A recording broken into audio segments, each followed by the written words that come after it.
It is finally decision day. And yes, some of the biggest names who entered into the NBA draft have made their final decision on the upcoming 2025-2026 basketball season. And Maddie, that includes some huge names in Kentucky, Arkansas, and everywhere else. So let's get this whole thing started by talking with the first team, Arkansas, who had two players that we were really waiting on over the last week. Karter Knox announcing his return, and then also we got the word on Adou Thiero today. Let's talk about Karter Knox first. Maddie, your thoughts here as Karter Knox returns to the Razorbacks for next season. Yeah, I mean, I think this is going to be a huge piece for Coach Cal and the Hogs as we move into the season. We really saw Carter coming out of his shell at the end of the season last year, really amping up his game.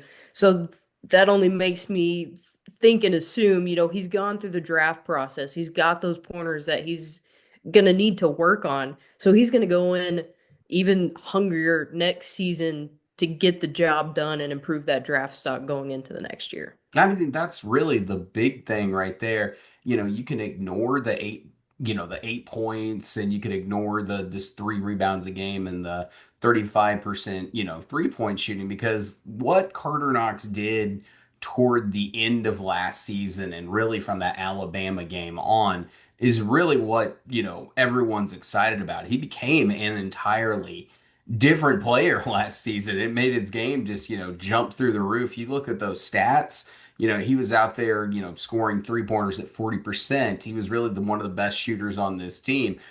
His numbers all took a jump across the board through those last few games. And I think that's what's got Razorback fans so excited. I mean, even Jeff Borzello over at ESPN following the decision day stuff and the players that if they come back to college basketball could have a real impact. I think he wrote both about Adou Thiero and Karter Knox, and this is what he wrote. Thiero is number 34 in ESPN's mock draft, while Knox isn't projected to be drafted.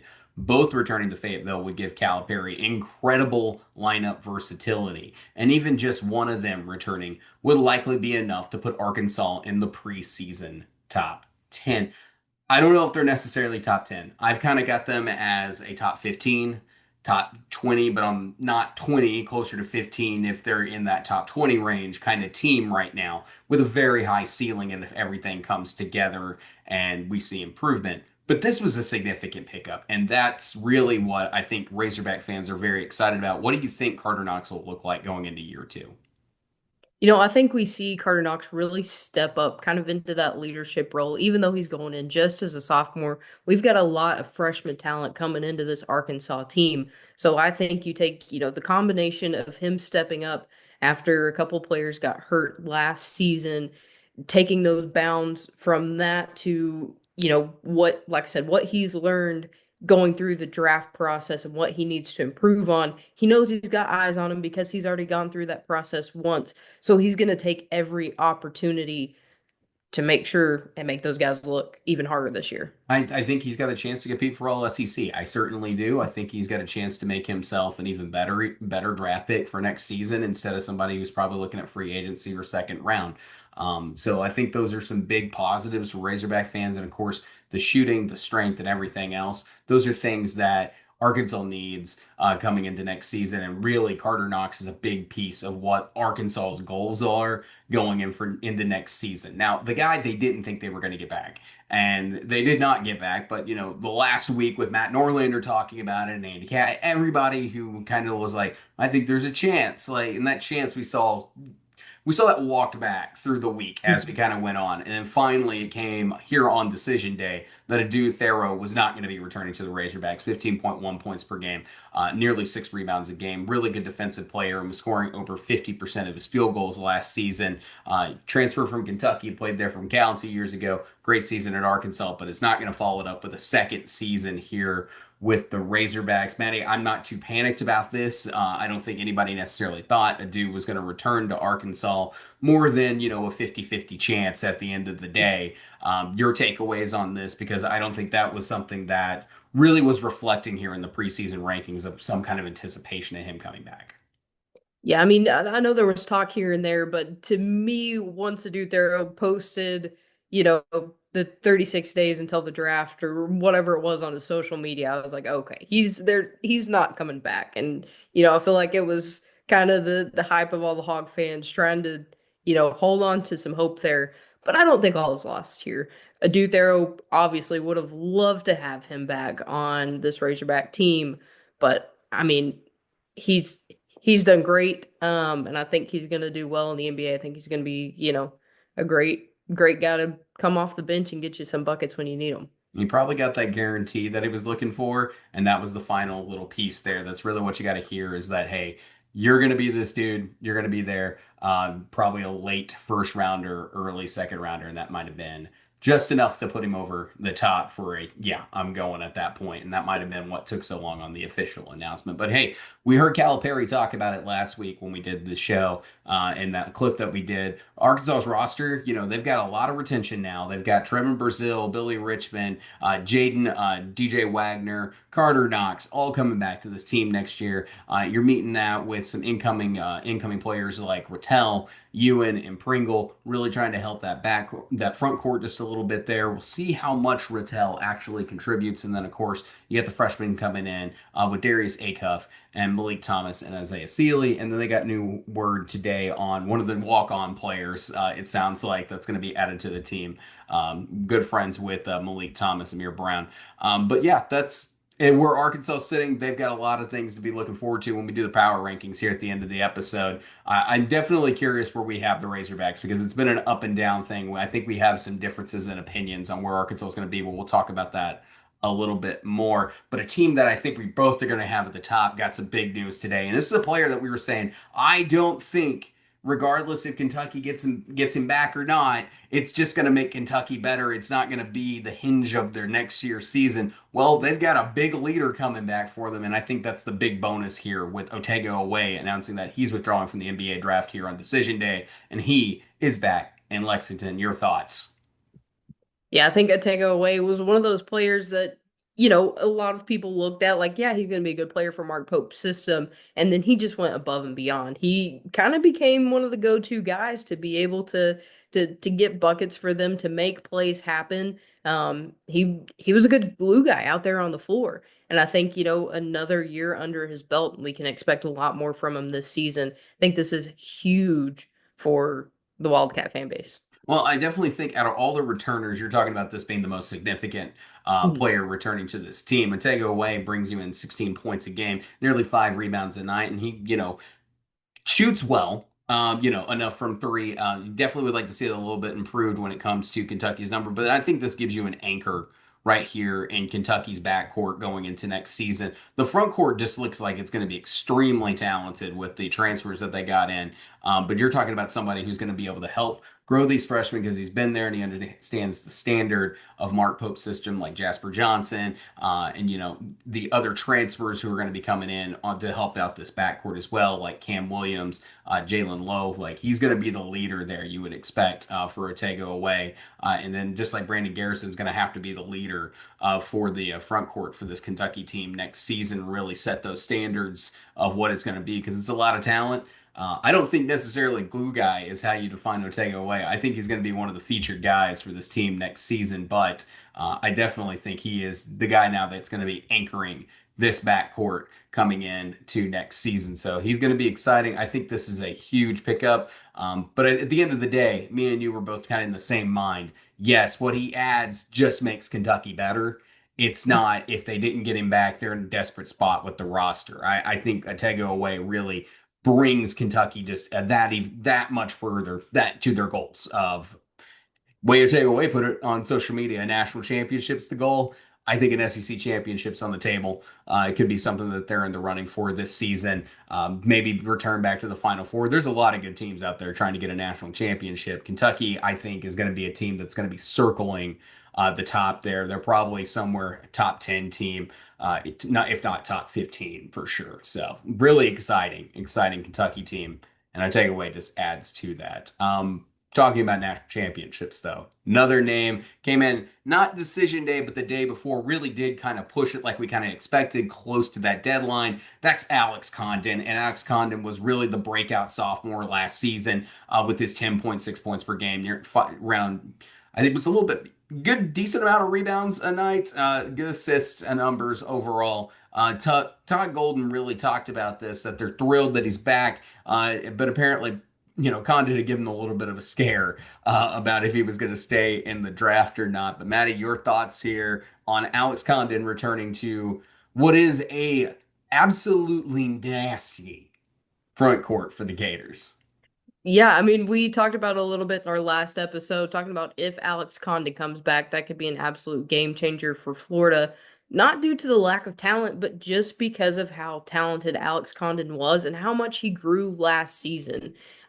You expected him to kind of be that breakout player for Florida, and he was. He contributed so much to this team, and even though they're going to have an absolute stacked front court, I mean, this just adds so much depth and so much versatility because Alex Condon's such a good inside out player. When you look at the numbers from last season and you go through the analytics of this front court, there's not a player on it who saw meaningful minutes that does not have an offensive rating over under 120.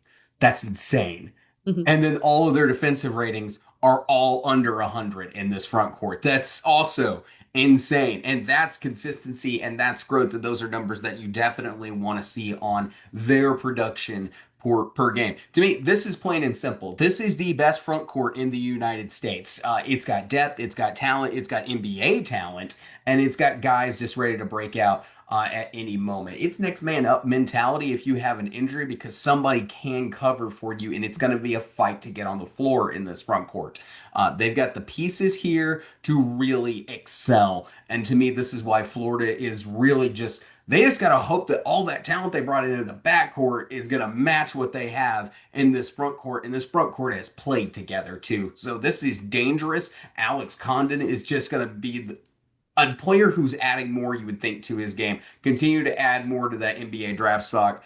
He had a great summer, like I said, last year, playing international ball with Australia. We'll see how far he can push it coming to this next season, how much more he grows this offseason as well to be that lead big man there for the Gators. But speaking about leaders, Auburn definitely needed some kind of leader to return to this team. They had a lot of guys who were out on the roster and everything else, so they were all banking really that please Tahaad Pettiford come back to Auburn. And here on decision day, he makes that announcement. Tahaad Pettiford is returning to Auburn. Maddie, your thoughts here with the young freshman talent who had a chance really of being a one and done, but opts to coming back to school.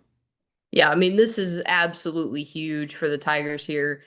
You needed a guy that has experienced this level before, Bruce Pearl, an absolutely elite coach, and then lost the majority of his roster. I pretty much no returning minutes until Tahaad Pettiford decided to come back. And look, we've talked about it before. This is just an amazing. I don't even want to call like happenstance, coincidence, whatever you want to call it. Get him the NIL bag. I don't know what they did, what voodoo they put on Tahaad Pettiford, because nobody really thought he was coming back. They thought he was going to be along with the one and done system, but this is amazing for Auburn. Like we said, he's going to have to be a really young leader for this Auburn team because he's experienced the play there and he's got experience with the coach. He's going to have to help these guys coming in, not only freshmen, but these transfers also to learn Coach Pearl's system because it's not going to be an easy one. He's kind of a mastermind when it comes to the X's and O's. Well, if he doesn't run for Senate, then we'll see what happens next there. But I think if you were closer to Auburn and Alabama and lived in that part of the world, like I think the rumor mill was a little bit different. I think if you were outside of it, like you thought to yourself 50-50. It really just all depends if he's got to get a first round opportunity or not. And when we kept looking at mock drafts based on that information of Bruce Pearl saying he should go if he's going to be a first rounder, like you kept looking at the mocks and they were like, yeah, that's top of the second round.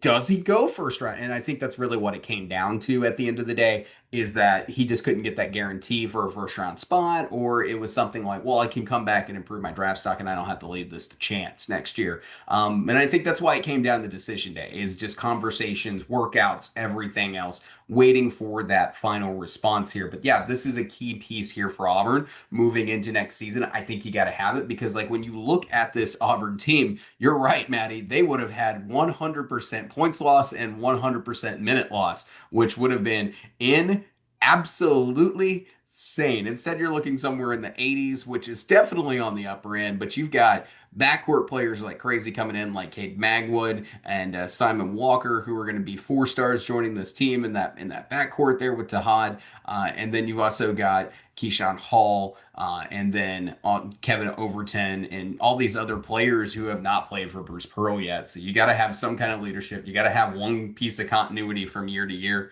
Would you like to have another player? I'm sure you would, but Tahaad Pettiford is definitely, if you're only going to get one back, that is definitely a player with a very, very high ceiling. Then that's probably the one you would like to have back. So Tahaad Pettiford coming back to Auburn is pretty darn significant. It happened, this next one, it happened pretty much like immediately after we got done with the show the other night or last week. But Josh Hubbard's back at Mississippi State. This was to be expected. And this is right on target. And to me, Maddie, with Josh Hubbard coming back here to Mississippi State, Mississippi State's front or Mississippi State's backwards absolutely complete. Now, Josh Hubbard should be competing for an SEC Player of the Year type race. He averaged almost 19 points a game last season, but to me, like it just raises the tar out of the ceiling of Mississippi State's backcourt when you talk about McGee, Epps, Warren, Jones, and Grace, who they're bringing in for next season. Josh Hubbard just absolutely looks like the guy who's going to be leading this team next year. Yeah, I think this, like you said, almost to be expected just because of not quite the talent, but the stature of Josh Hubbard isn't exactly NBA quality. So it's going to have to be a phenomenal breakout year for him. I We think can't to all we can't continue all on. be that one. Who was it? Space Jam. Muggsy? Is that Muggsy Bogues. Muggsy Bogues? Yeah, we can't all be Muggsy Bogues out there in the NBA. Yeah, but he did great at Mississippi State. So I think if he continues to do great and has kind of one of those runs, he may have a shot, next season or maybe the season after. But it's just going to be one of those, you know, Josh Hubbard's going to have to go out there and continue to show why he thought he belonged in the draft. Yeah, and I mean, just similar to the Tahaad Pettiford, you got to have somebody lead this team for Mhm. next season. If Josh Hubbard didn't come back and stayed in the NBA draft, which I don't think was going to happen, at the end of the day, like you look at the rest of the team that was coming back, Sean Jones, Guy Chol, Warren, like these aren't the guys that you expect to be leading your team next year. You would probably be looking at one of the transfers to step up and hold your standards. I think Josh Hubbard overall is that kind of player that is going to meet what Chris Jans wants a little bit more.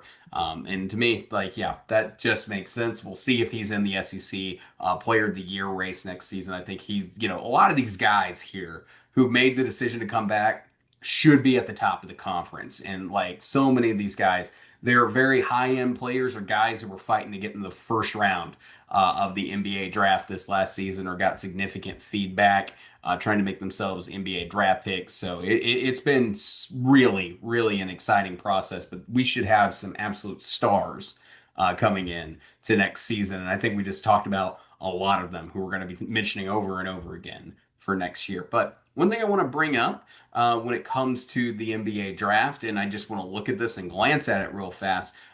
Right here on your screen, you can take a look at like the mocked positions for these players and so many of these significant returners to college basketball for next season. And I mixed in not only the players that we're talking about here, but several guys you've probably heard about nationally over the last couple of days, like Jackson Lindelborg coming back. He was going to be a first round draft pick, decides he's going to go play for Michigan next year. That's wild. And then you got Tahaad Pettiford, Adou Thiero, Alex Condon. They were all projected to be somewhere close to the first round when you looked at the latest ESPN mock draft. But yeah, it gets a little bit more once you get in those later picks. A lot more guys coming back. like Darian Williams, Mackenzie Mbako, who's going to be playing for Texas A&M next season, and then all these undrafted guys like Otega Oweh definitely was mocked to be undrafted. Did not see him, necessarily getting in unless it was going to be close to the bottom. PJ Haggerty is a player that's definitely going to be playing better in college and has a better opportunity in college to maximize an NIL deal than he does long term to play in the NBA. Milos Uzan, I know he wanted to go pro. That was what everyone was saying, but ends up coming back to Houston for another year. And then Josh Hubbard and Karter Knox, who we're just talking about here a little bit, also were projected undrafted. I did see Karter Knox squeak into the second round on NBA DraftNet. Still, I don't think second round is going to be quite enough right now with the world of NIL and everything else, the way that college basketball is. The line right now is if you're not guaranteed to eat at least, I would say, a top 10 pick in the second round, you're probably coming back to college, or a really good chance you're coming back to college. Maddie, your thoughts on that? Yeah, I mean, we talked about it, I feel almost extensively, with all the different court cases and things we've dipped our toes into this season. But yeah, I mean, if you have the opportunity to continue at a, I don't want to say less stress to earn a paycheck, but that's really what it is. I mean, if you're going to be making around the same and you still have that opportunity to have time to get your education and still play college ball and hopefully get yourself into a better position for next season, why not? Yeah, I would say also when you have the opportunity to make more money in college than what you will playing in the G League, that makes a difference to players. I think that's definitely why we're seeing the numbers so far down on, players even entering the draft these days. And then you're also talking about these are the most lucrative years for so many players. Like PJ Haggerty, this is the most lucrative years of his potential to make money off college basketball, right here, right now. Unless there's something hidden in PJ Haggerty that we're going to see next year in Kansas State that makes him a lottery pick next year. We don't know that, like there's so many players like that. These are the most lucrative years of them playing basketball, and this is where they can maximize all that opportunity to make money and everything else is off these NIL deals. And that's where we are right now in college sports. I know NIL is controversial, but on the same hand, I will say this is good for the sport on the regards of we are seeing players that we know are good and have made a name for themselves in a previous season that we will be circling to be watching next year. Jackson Lindelborg, we're going to be watching him at Michigan next year. Tahaad Pettiford, we're going to watch with great interest at Auburn. Same thing with Darian Williams and going to go play for Will Wade in North Carolina State.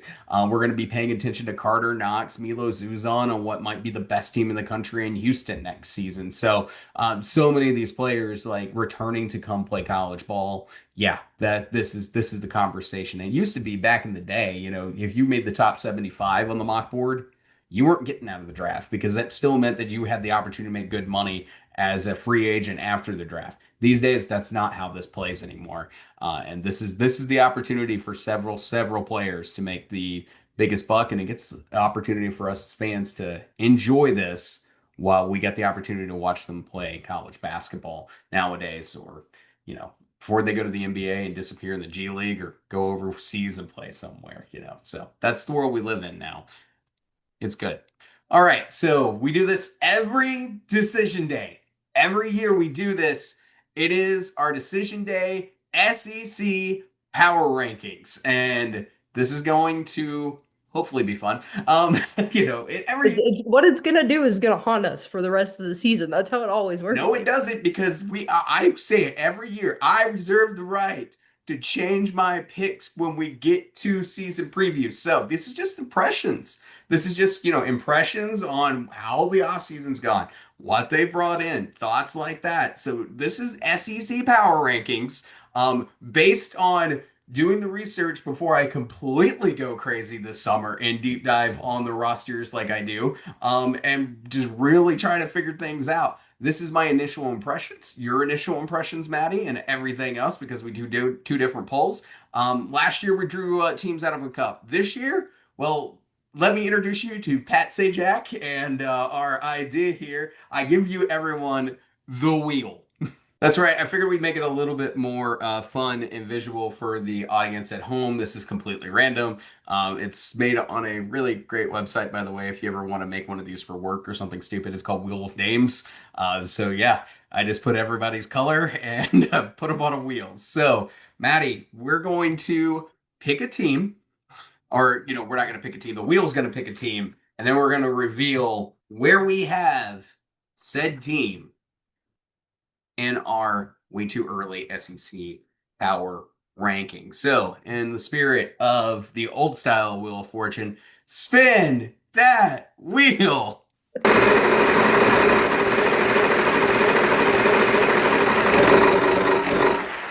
The first team on the board is the Auburn Tigers. I like it. It's hot pick. We've already talked about a little bit today, so this will be a fun one.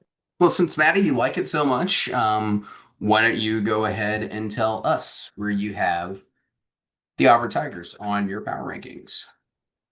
This may be a hot take, just because we just talked about how they have one of the lowest retentions in college basketball, but I've got them at number 5. You got them Um, at number 5. Okay.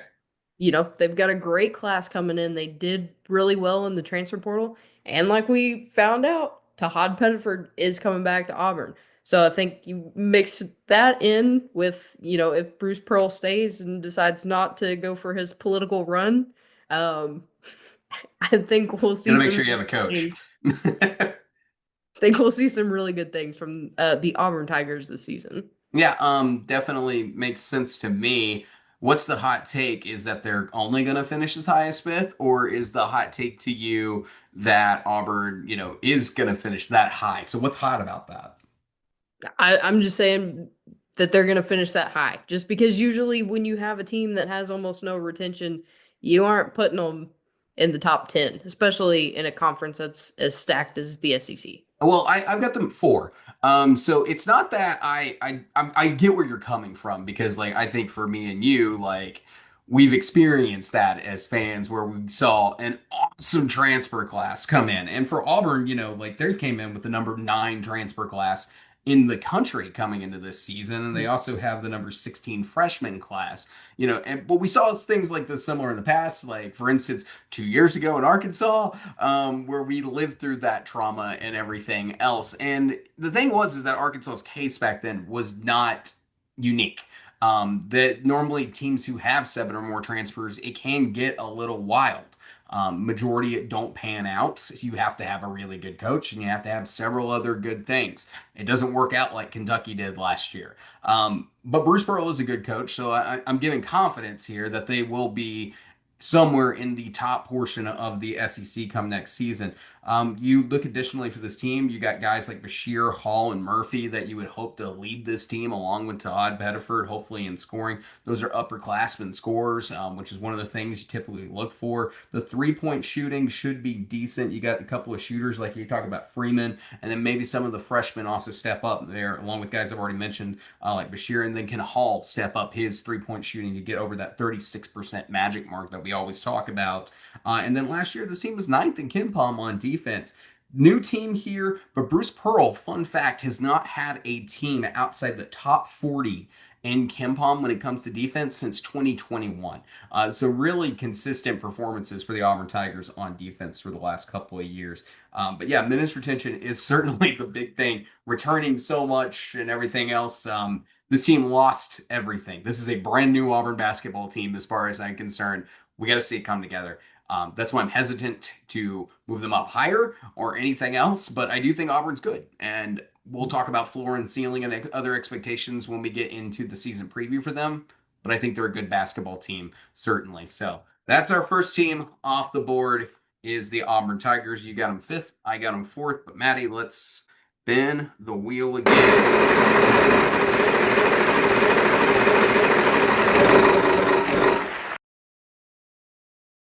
Ooh, we got that last click in there, and we are going to be talking about Maddie. This might be one of the more crazy teams. What do you think about Ole Miss? Yeah, so I've got Ole Miss at number 9, about midway through the pack.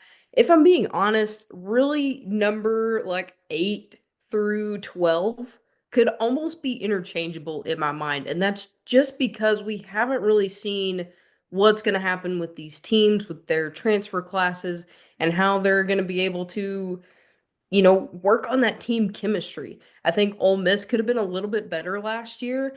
And this is kind of why I have a little bit of reservation on where to put them in this lineup. Well, I don't know. They could have been better, sure. Maybe they could have been an Elite Eight team or something like that, but it was the best team in school history last year. And here's the problem. They've lost a lot. And I mean a lot, a lot. They have an 84.5% minute loss, which is significant. You're talking about Sean Padula gone. You're talking about Matthew Morrell gone. You're talking about these significant, significant players off this team who, contributed all over the floor. But you look at Ole Miss right here, and while they don't have just hardly any retention. Just Dia and Claffey coming back next season.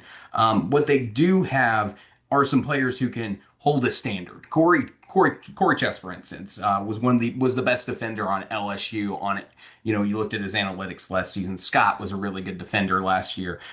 Those guys coming in should be really helpful. And then you also got Perry, Cameron and Cassian, who should be able to come in and help shoot the three. And then you've got upperclassmen scorers, which could be helping your team out quite a bit. So it's also a big talent influx as well. 26th transfer class and 14th number, overall freshman recruiting class. So they've got talent coming in. They got players coming in. It's retention that's really the big question here for Ole Miss to me, and see if they can repeat to be the team they were last year and have arguably one of their best teams in school history under Chris Beard. I got them 11th. It's not so much Ole Miss as it is. I think there might be some better teams out there. And Mhm. just like Auburn, there's just enough chaos here for me to really not know exactly where they're going to end up coming this next season. Year one, a lot of transfers for Ole Miss there under Chris Beard. Not quite a successful team. Misses the NCAA tournament. Last year's team, really darn good. We knew it was going to be good. This year's team feels like an overhaul again. And that's where I'm kind of like, I don't know exactly how they're going to end up. I've got a feeling they'll still be an NCAA tournament threat, so I've got them at 11. All right, let's spin that wheel again.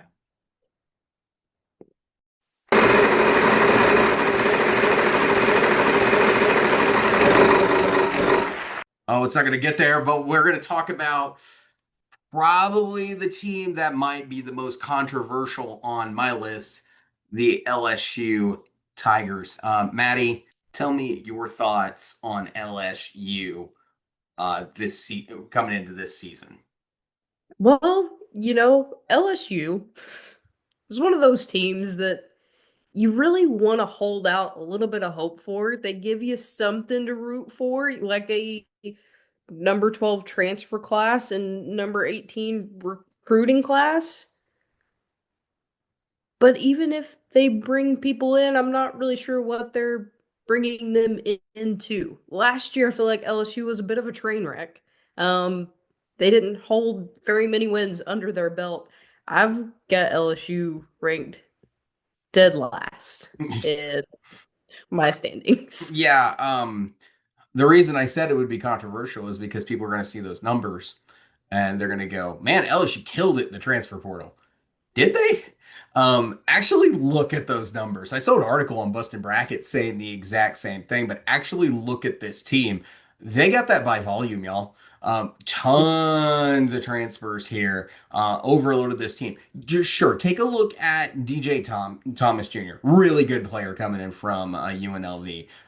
Got some expectation with Rashad King. You got some expectation with Max McKinnon. But there's a lot of mid-major guys who were 15 point, 16 point mid major guys coming in who were a little undersized, a little different than everybody else. And I don't know about this. Like, if you would hold on to, say, Victorious Miller, or you had held on to, someone else on this team, and the best piece, Corey Chest, if the best players on your team didn't leave, I would feel a little bit more optimistic about this LSU team. But instead, we're going to be extremely young, and this LSU team is going to be extremely transfer reliant on a lot of mid-major transfer guys. Now, Muss used to do this, and Razorback fans used to get thrilled about it. Um, I also can see the potential for a lot of bust here. And it's Mhm. like, man, this guy used to do this. And you also go through this roster here, and the shooting's going to be a little bit of concern. DJ Thomas is an under 36% three-point shooter. That was one of the best three-point shooters you brought in. Max McKinnon's going to be one of your big ones, is over 40%. And then the same with PJ Carter coming in from Memphis should also help your team. That was 5 points a game, kind of guy there. So you're going to have a lot of reliance on guys having to mesh. It has to work. It has to work out and everything else. I don't know if this is necessarily the team to do this. And like I said, it is. There's 12 newcomers on this LSU team coming to next year. That's a lot of dependency. You lost 90% of your scoring just about and over 90% of your minutes last season. Yeah, I got LSU 15th in my power rankings. I don't have a lot of confidence in the Tigers either coming in to next season. Let's spin that wheel again, and hopefully we didn't just lose every LSU subscriber we have, for this show. Sorry, Keon.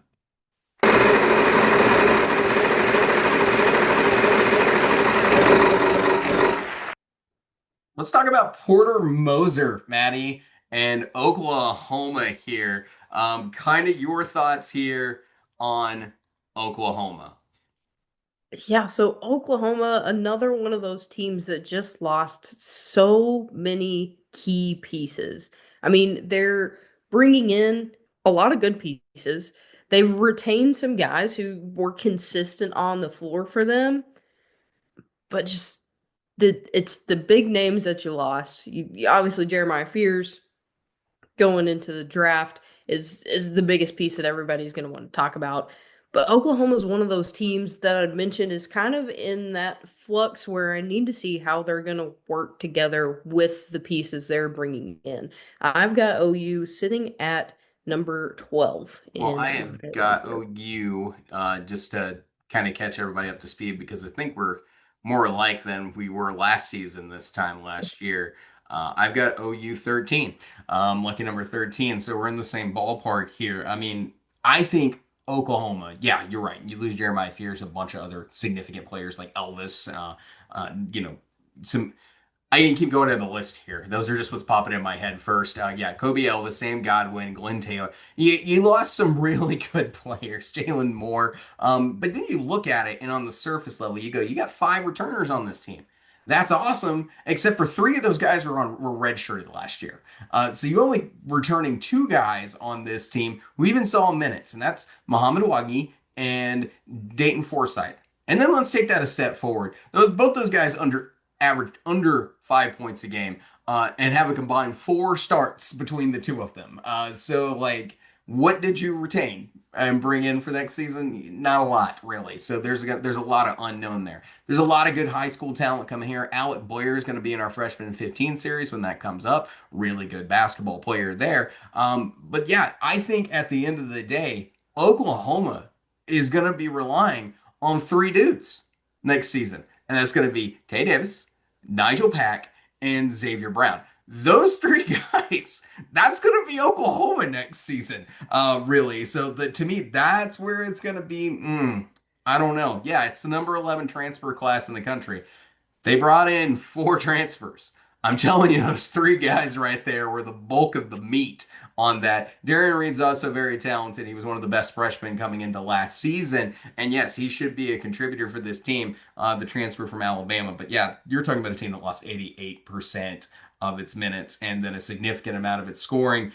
We'll see what happens there. You got some big losses in your shooting as well, so you're going to be relying on Pack and Brown. And that's the funny thing in my notes and why I came to that conclusion right now is that I was like Pack and Brown question mark, Pack, Brown, Nigel, you know, Brown, Pack, Davis, Brown, Pack, Davis, some combination of that over and over again while I was going through my factors and everything else to look at this team. That's why I've got Oklahoma 13. Yeah, there's talent, but 3 dudes. That's the team. That's the team. There's going to have a lot of guys who need to step up for Oklahoma coming in to next season. Let's do another spin.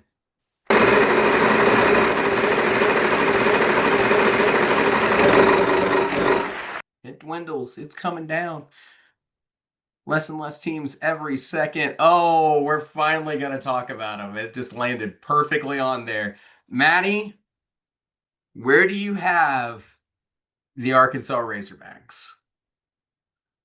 All right, I'm preparing myself A to talk about this and B for all of the Homer comments that we are about to get here because I have the Arkansas Razorbacks at number 3. Okay, why do you got them so high?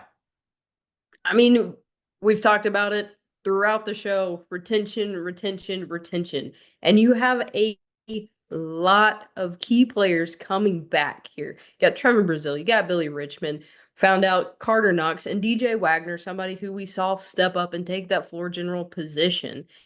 And you've got a lot of talent coming in. You've got great high school talent. You've got some decent transfers. And you can't count out Coach Cal. He's a Hall of Fame head coach. He's going to be able to put some guys together and hopefully get some points on the board. Fingers crossed for a few more wins this season. It stands to reason that eventually, one of these years, when I rank Arkansas in a good position, they will produce in the regular season. That's the hilarious part is they just haven't yet the entire year in the show. They've done a lot of our postseason expectations 2 out of 3 years. Back this Razorback team's been in the Sweet 16 4 out of the last 5 years. 3 out of the last 5 years, 3 out of the last 3 years, they have done horrible in the regular season. A lot of that has had to do with injuries. And a lot of that has had to do with roster turnover during the Eric Musselman years. The last 3 years for Arkansas, what have been anything consistent outside of Debo Davis? When you talk about that. And apparently Trevor Brazile, who's been here for forever, and he's been here at Arkansas every year we've done the show. So Trevor Brazile is the most consistent Razorback that we've seen in the show. But I've got him 3-2. It just stands to reason they should be a better team in the regular season this year. You've got the players, you've got the retention. They have the number one retention in the SEC coming into the season, and the number two returning number percentage of points coming back to this team. The areas that I get concerned with Arkansas is going to be 3-point shooting in depth. You can't have injuries again next season because I mean, it. I think it even texted you last year about Arkansas. We were right about Arkansas. They should have been a top 5 team last year in the SEC. They stumbled and hit a roller skate by the month of October with all the injuries that they had and everything else last year. And then at the end of the year, they turned into being a Sweet 16 team. And they played their best basketball through the month of March and February. Like when they turned it on and got healthy, they were great. And I think this is a situation here again that as long as this team stays healthy, they should be good. Like I said, 3-point shooting is my biggest concern. You're going to ask a lot out of Malik Thomas. You're going to ask a lot out of Karter Knox. You're going to ask a lot out of Acuff. And you're going to ask these guys like Billy Richmond, who shot 12% last season, to at least shoot 25. Get better shooting. Like find a way to get that done. But the best teams in the SEC last year, Auburn, Alabama, Texas A&M, all these teams who were at the top of the conference last season, key ingredient on all of them. Florida too. Retention, retention, retention. Arkansas nailed retention this season, and they have a lot of these guys who have played together who are going to be leading this team. I would expect a lot of the 4 out of the 5 that they're returning to be in some kind of form of the rotation there on opening nights with one of the freshmen or, a transfer here and there. Probably three. Probably three. I would have to look at it again, but yeah, you're going to see a lot of these guys on the floor because these were key contributors for last season's team. They just can't get injured. I've got Arkansas 3. I had them at 4 at one point, but I moved down a team, especially after the news that Tahaad Pettiford came in. So I slid those 2 teams above another team. So Arkansas ended up 3 here on my list. Dive into it a little bit more, but yeah, I'm liking where the Razorbacks are at, especially with the return of Karter Knox, DJ Wagner, and I think their front court should be good. Rim protection might be a little bit of an issue, but I'm less concerned with that than I thought I would be. All right, let's spin this wheel again.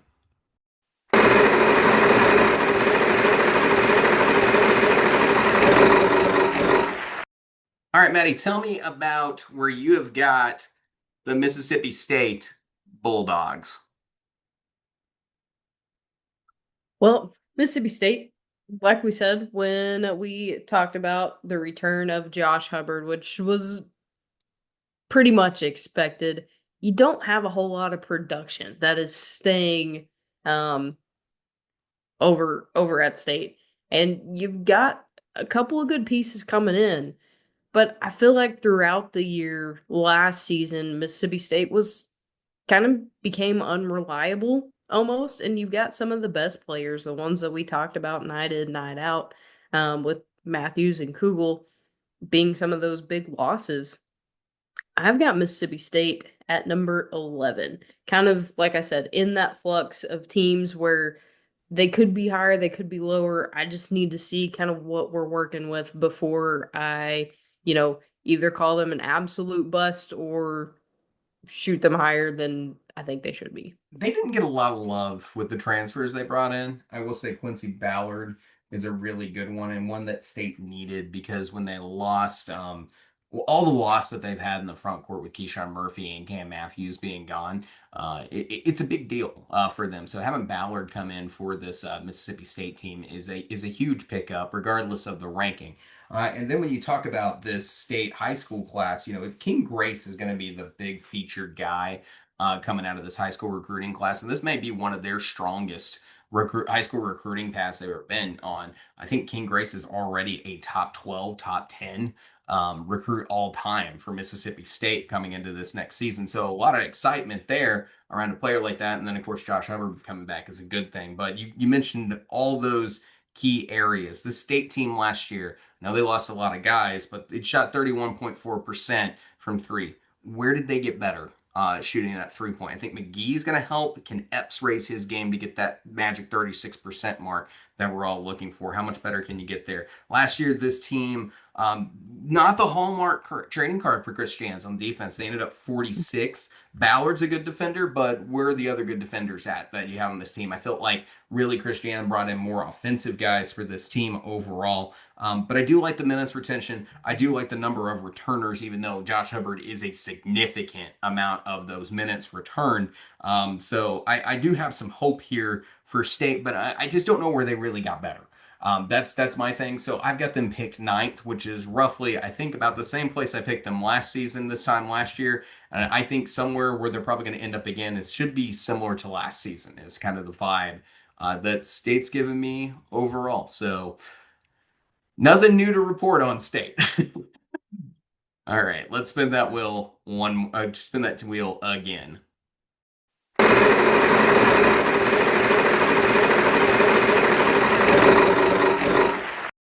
Maddie, let's talk about the national champions. How about the Florida Gators? Where are you putting them right now in your power rankings? Well, I flip-flopped on Florida quite a bit because, as we talked about, they are bringing back basically the powerhouse of a front court that we got used to last season. Bringing back a ton of minutes, ton of scoring. And they're bringing in a lot of great transfers as well. And they're coming off a championship season. So they've already got some momentum there. But I've got them at number 2 because, as we said, that backcourt is what makes me question how dominant this Florida team is going to be. Um, not in like a loss of hope for the talent of the transfers that they're bringing in. We just saw a lot of production from Clayton, from Richard, from Martin that is gone. So they've got a lot to build on. Obviously, their front court is going to be strong. It's going to be great, but the front court's not going to get the ball down the floor. Here's the thing. I 100% agree with you, and I'm not even going to waste our audience's time repeating some of that because those are the similar thoughts that I have.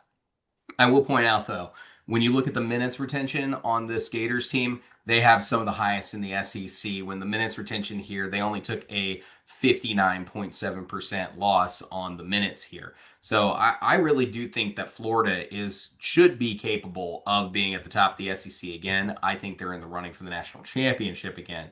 I got them first in the SEC for all the reasons that you're saying here. I think the guards are good enough to get there. As long as Todd Golden can get them to get going, that's the only area of concern I have for the Gators next season. All right, in the words of Disney afternoon cartoons, spin it. I don't remember that. Tailspin.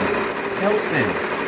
Come on, tailspin. Speaking of tailspins, Tell me what you think about the Georgia Bulldogs. Ooh, the Georgia Bulldogs. Man, I really had a lot of hope for them last year. Obviously, one of the best years that Georgia's had in a very, very, very long time. Broke the 10-year drought. Yep. But I think that that tailspin reference was correct there, David. I have got the Georgia Bulldogs at number 15. Woo! You got them lower than I got them.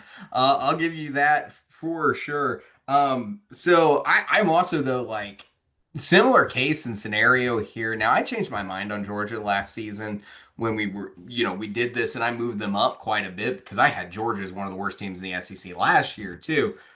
This year I don't have the same kind of hope that I'm going to be moving them up. But when I look at this, like there was a vision that Mike White should have had with what he built. And I think when you lose RJ Godfrey, Silas DeMurray Jr., and then all these other players that transferred out of your program to go somewhere else, you're in a rough spot now. And Georgia last year was 32.9% from three. They got Bailey and Millender. Can Catchings get up there to help get this team with a little bit better shooting? The defense, should be all right, but we're going to see. You got a couple of good defenders in there again. Bailey and Catchings are your big ads. There's a decent amount of talent that's coming into this team, and you got all right minutes retention overall for this team when you look at it. Um, but I'm like you. It's a head scratcher. Outside of Wilkinson and Catchings, I don't know where this team really got better or got worse overall. And to me, like the situation that they're in, when you lose leadership and key players like Silas DeMurray, I think things could get a little bit shaky. So I've also got Georgia sitting toward the bottom of my power rankings. I got them at 14. All right, halfway done. We're spinning it again. Where we ended up on the next one.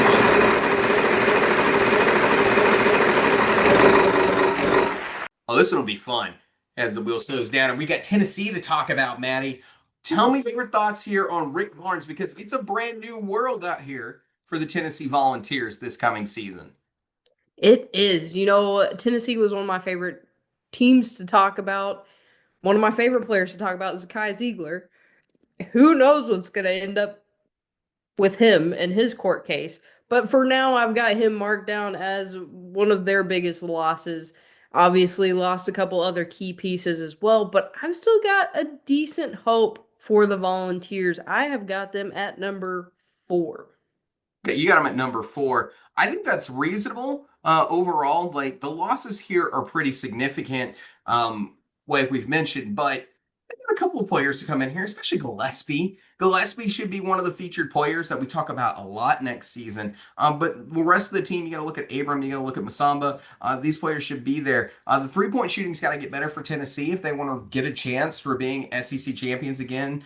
This team shot 33.8%. Just Gillespie and Abrams really are shooting around that 36% shooting mark that you're looking for here. But it's a decent influx of talent. Let's see how good Nate Ahmet is next season. I think this team's going to be all right, but that 77.5% minutes loss has got a little bit of concern for me as well. I like Tennessee. I think they're going to be good. I would expect them to be at the top of the conference again defensively. The front court's definitely got plenty of retention when you talk about Felix Akpar, Cade Phillips, and JP Estrella coming back for another season.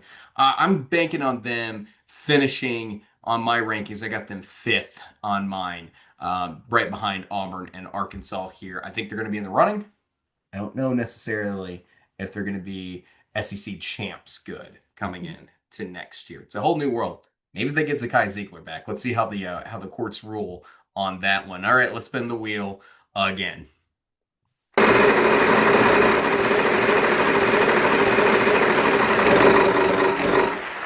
Right on the line.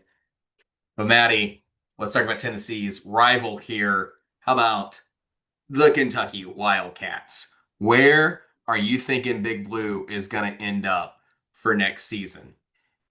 I am putting Big Blue all the way at the top of my list. They are my number one. I was a doubter last year with Mark Pope coming in. Didn't know where this team was going to go, and the way he was able to pull off this miraculous season with basically a full roster. One or two players that have played for him in the past or were recruited by him. I just think he's going to do it again. I mean, it's a reasonable expectation. Like it's a lot of roster turnover, but they didn't lose as much as you think they would lost. They kept it around 60%.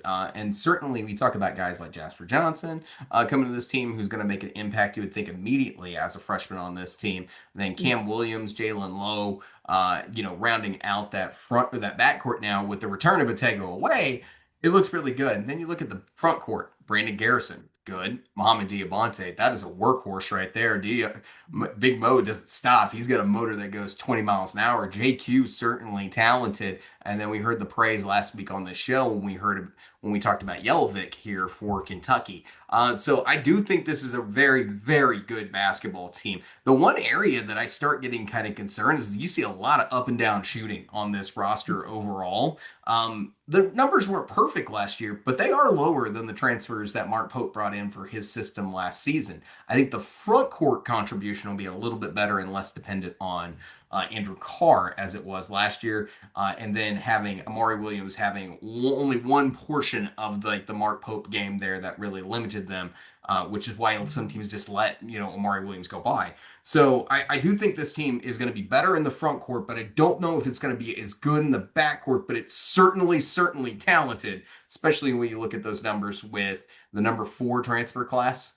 And how about the number 6 freshman class coming into the country? I've got Kentucky also sitting pretty high.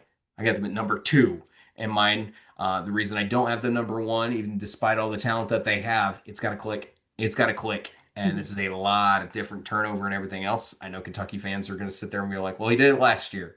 Does not mean you're going to do it every year. I can point you some case point and examples of some really good transfer classes missing the NCAA tournament. I don't necessarily think that's going to happen here, but I want to see it work before I deem them SEC champions, at least a couple of games to get things started out. All right, let's go ahead and let's spin this wheel again.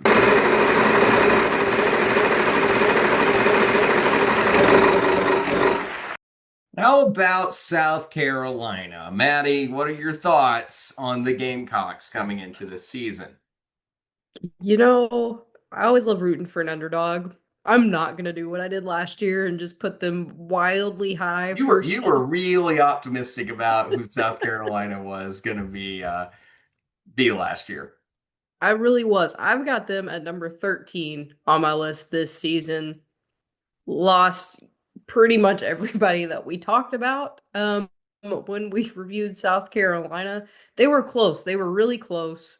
You know, just a couple of points away from being a major player in the SEC because they lost every game by a couple of points pretty much. But I am just not feeling the same thing this season. They got back Miles Studi, good player. They're bringing in a couple of good transfers as well, Including but Karter it's just Knox's not brother, there. Kevin Knox. It's just not there for me. And I contemplated even moving them lower, but as we said, this is a way too early draft. I wasn't gonna, just completely berate them yet. I'll give them a little bit of time to see if it's gonna work or not. Well, you're just making hot takes right here. You've got South Carolina at 13th and LSU at the bottom of the conference, close to where they finished last year. Look, I'm no better. Like when I looked at this team, like I originally was moving South Carolina up my board like crazy and everything else. And I'm like, look at what they did in the transfer portal and everything else. Essen Adoka, let's go. The return of Michi Johnson, let's go. Kobe Knox, let's do it. Not Kevin. Kevin's in the NBA. Kobe Knox, all right, let's do this. Elijah Strong. And then I realized something. Um, what? Yeah, I'm not absolutely crazy about this. Sharon Jumps is probably your best transfer out of this team. They didn't really get a ton significant out of this. Few players here and there. And then the freshman class, Eli Ellis is probably the guy that you're looking for to make an impact here out of the freshmen. Then Cam Scott and Miles Studi, they have to play well, and so does Jordan Butler for next season for South Carolina. So at the end of the day, I looked at this one more time. Their 2 highest scorers on this team off of last year's numbers Kobe Knox, 10.8 points per game. And then Kapik at a UC San Diego at 10.7 points per game. Those aren't exactly numbers when you pull out of the mid-major level that inspire confidence in a team. I'm going to put South Carolina last. I'm not in love with this. Michi Johnson probably is the guy that you're probably looking forward to the most for next season, but yeesh, yeah, 60th transfer class, or I guess now 58th is the latest ranking here, and then the number 27 freshman class. Yeah, I'm gonna go ahead and I'm gonna put my faith in not South Carolina for next season. I don't think they got the roster that's gonna get it done. I've got them dead last for my power rankings here this month. Sorry, Carolina fans. I know things are rough right now in game clock land. Let's do another spin here on the wheel.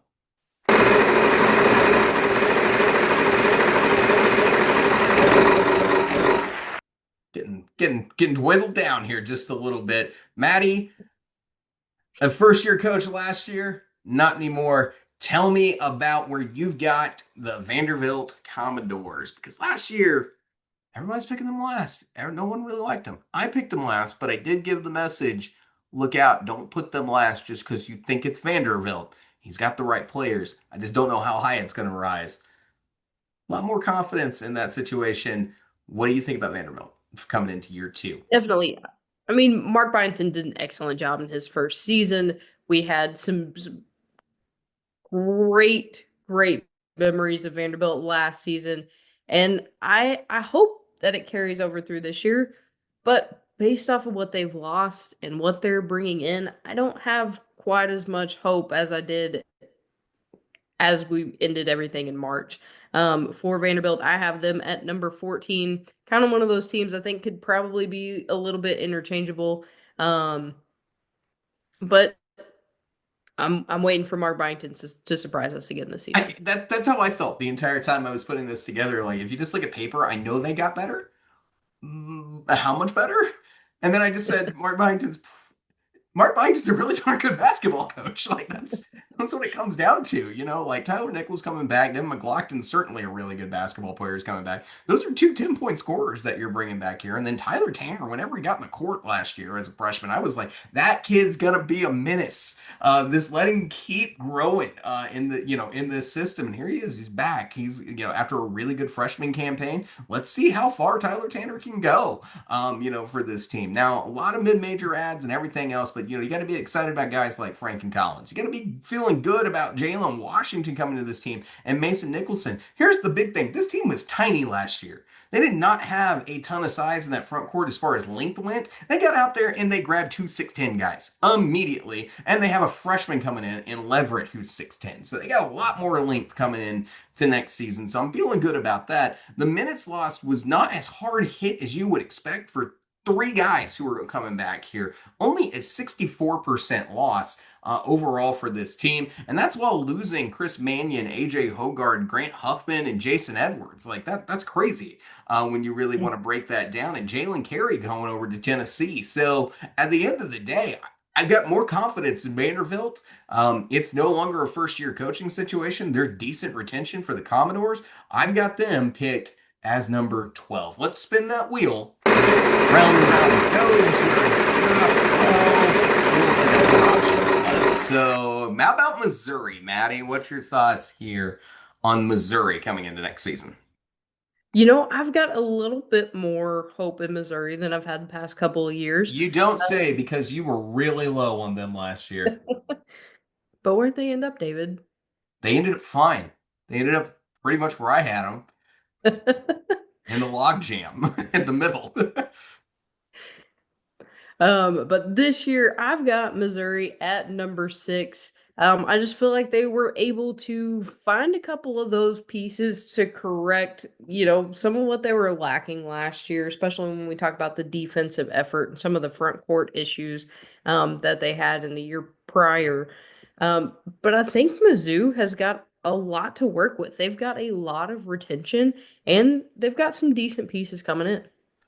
Yeah, that's actually the key point I wanted to hit on more than anything else is that Missouri's got a lot of retention, folks. Like, yeah, the percentage is not as high as Arkansas's, but like they returned 7 players on this team. And when you talk about the players they returned, Mark Mitchell, Anthony Robinson, Trent Pierce.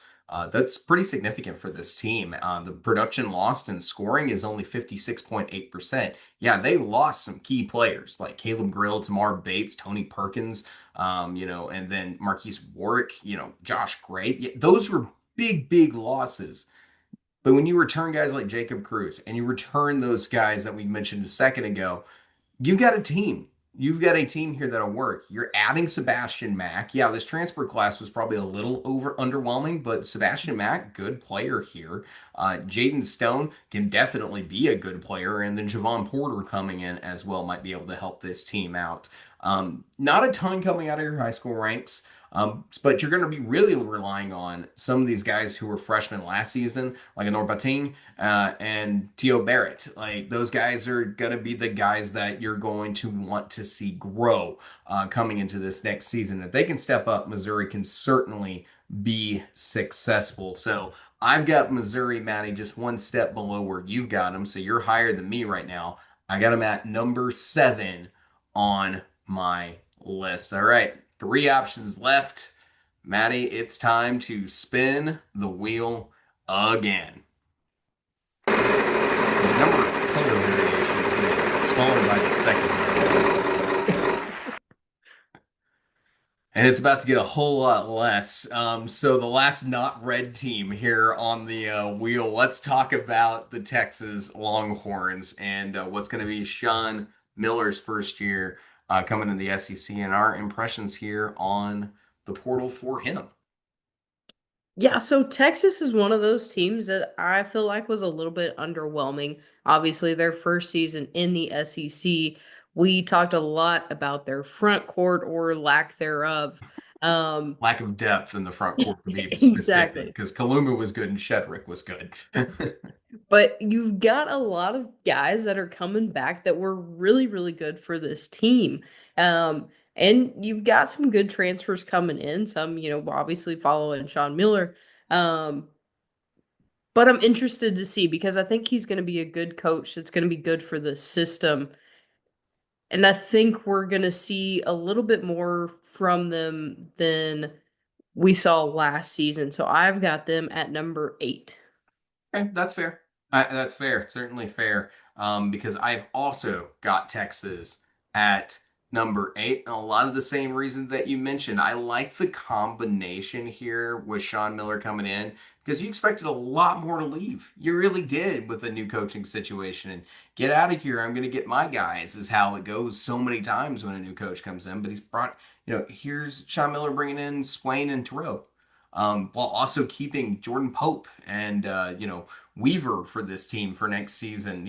Just Cody. You get guys coming in and it's coming together. I think Texas is in a good spot, man. And I think that out of the first year coaching situations that you could walk yourself into, I think Texas is going to be right there on that line where they're going to beat some teams they're not supposed to beat next year.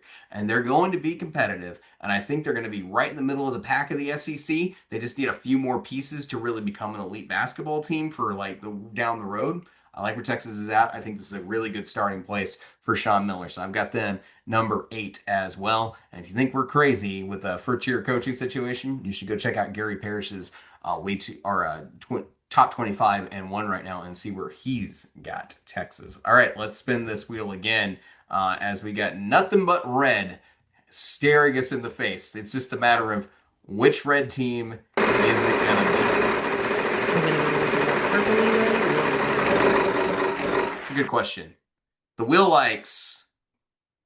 Oh, it just clicked at the last second. They want to talk about Buckyball. Let's talk about Buckyball, Maddie. All right, tell me, it's your impressions here on what has been. This is back to back Texas A&M and Texas. All right, but tell me about Bucky McMillan's first offseason and what you're thinking right now with the Aggies.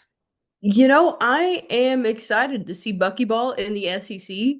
Um, Texas A&M fans may not be because I have got Texas A&M sitting at number 10. I feel like we came off of some pretty strong seasons for A&M. obviously not strong enough to keep them strolling. Um, but as to be expected when you've got a new head coach and a lot of talent there that's, out of playing time, um, there's not many pieces left on this team. Like There wasn't going to be that many pieces to begin with left on this team, Maddie, when it really comes down to it at the end of the day. They had too many freshmen, or they had too many seniors on this team. We knew Texas A&M was going to be a brand new basketball team, no matter who the coach was. And that was why it made so much sense for Buzz to leave last season. But you got to pick 10th. I've got to pick 10th, but I had him a lot lower when we were getting started because it was a first year coaching situation. Look at what Bucky did, man. And if this thing comes together, it could be higher than 10th. Like you got Mackenzie and Baco coming on this team, 12.2 points per game coming in here. You add the addition of Marcus Hill from North Carolina State. You got Frederico out of Texas Tech. That's an Elite Eight team squad last year, and that kid is super athletic. Rylan Griffin coming in for Kansas. And then additionally, you got Lane coming in from North Alabama, which if you don't know who North Alabama is, that is a very, very good basketball program. For years at the D2 level, has moved up to D1 and is finding success right now out there in the Atlantic Sun. So I'm interested to watch what Lane can do. And then you got Holloway coming in from Sanford as well.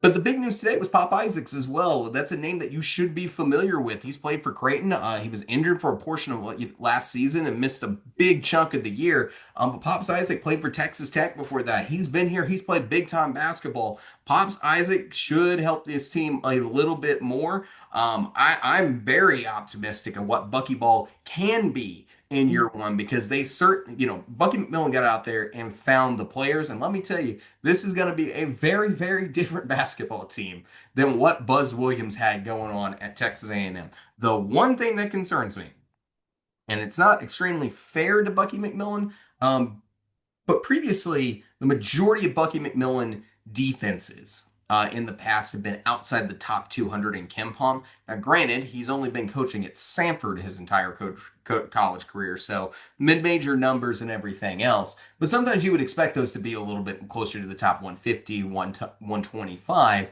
for really good defenses. That's the one area I'm concerned about right now with this Texas A&M team. So I'll be interested to watch, but I've got him 10th too, Maddie. So as we get down here for our last pick of or our last spin of the night, or as Pat Sajak said, we'll give the wheel a final spin. Do-do-do-do. Oh, the suspense is killing me, Maddie. Who's it gonna be? Who's it gonna be? It's gonna be Bruce Pearl and the Auburn Tigers. No, Alabama Crimson Tide and Nate Oates are the last team that we'll be talking about tonight. Maddie, tell me what you got here for our final spin, and where do you have the Tide? I mean, so, there's I feel like a lot of disappointed Alabama fans because the reign of Mark Sears is over. He's It is gone. He's got no more fight left in him, or at least, what the so NCAA says will the allow. NCAA. But you've got a lot of promising returners on this team, and you've got Nate Oates at the helm once again. So I think there's a lot to look forward to in this Alabama season. I have got them at number 7. And I'm at 7. I got them as my number 16. So we really vibe similarly, more so than I expected. More so than we have the last 3 years. But my thing with Alabama is, yeah, Mark Sears gone, Grant Nelson gone. It's the end of an era, just like it was for Auburn and just like it is for Tennessee coming into this next season. So it's a lot of questions here. The top three players that you're probably looking at for next season when you talk about your leading scorers right now, when you have your guess, it's Aiden Holloway, Latrell Wrightsell, maybe Noah Williamson as your top three. Now, those are all upperclassmen. That's what you're looking for. But you lost a lot. I mean, really a significant piece. But when you're talking about 81.7% of your minutes, that's the seventh most in the SEC.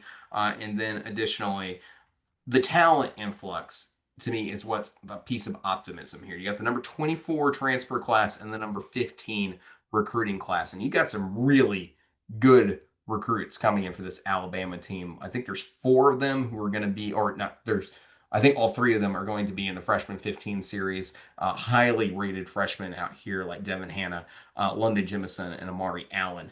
Really, really good basketball players. Houston Mallett ended up getting his medical red shirt that was approved this the last couple. I think it was today is when that approval came through. So he is for sure going to be on Alabama next season. There's no more doubt in that. It's just who's it going to be? You don't have Mark Sears anymore. He was the glue guy one year, the leader the next, and everything else. Grant Nelson's gone. This is a new team. It really is, and it's who. When you look at this lineup right now, whose team is it? Like, who's going to be the guy holding the NATO standard and everything else? Who's going to be that guy? If I had my guess, it's Latrell Wrightsell, but he was out for a big portion of last season. So is the torch going to get handed off to someone else like Aiden Holloway, or is it going to be like one of these transfers like Taylor Bowen or Noah Williamson, who's going to be carrying that torch? Jalil Betha, really excellent transfer there as well. So it's a huge loss, tons of questions, but I just feel like overall, when you look at the numbers, they should still be a good basketball team. And there is still a lot of promise here. But I just think that this is a different time right now. And this is going to be one of those years that we see Alabama take a step back from what was the top of the mountain there for a little while, which I didn't necessarily think that that's where this was going to go if you had asked me this time last season on what the setup was going to be like for next season. But I'm kind of got Alabama right in the middle. All right, that's it for the wheel. What a time for the wheel and everything else. But before we talk about anything else, well, I guess we're wrapping up the show now. So definitely please like and subscribe. But what we got coming up for the summer? This is the official end of season 3 of this show right here. We're ending it here on decision day. We're gonna take a couple weeks break, come back, and then we're going to summer camp, Maddie. It's Slam Dunk Summer Camp returning for its second year here. Summer camp will be shorter this year, or at least not drug out as much. But Slam Dunk Summer Camp should be back this season. We're going to have our NBA draft party, our draft watch party, as we did live, like we did last season. We're going to do our episode of the Portal. The Portal will be very different. That's what's going to save us a lot of time. Freshman 15 returns for another season, and then also we're going to be continuing the road to Peach Jam this summer as we talk about players in the 2026 upcoming freshman class and how their performances are out there in the Peach Jam series and everything else. JJ Andrews right now, big time player. We saw him jump this last weekend for the Razorbacks' latest commit. So we'll be talking about things like that. So if you guys have not, as we get ready to take a little break here, please like and subscribe. I want to thank you guys for what's been an incredible year. It's been really fun. This channel has grown by I think it was over 600 subscribers in the last year. So this is a very niche basketball channel. So we appreciate you guys who are here and everything else. So guys, please continue to like, subscribe, share with everyone else, and we'll see you guys in a couple of weeks. Thanks, guys.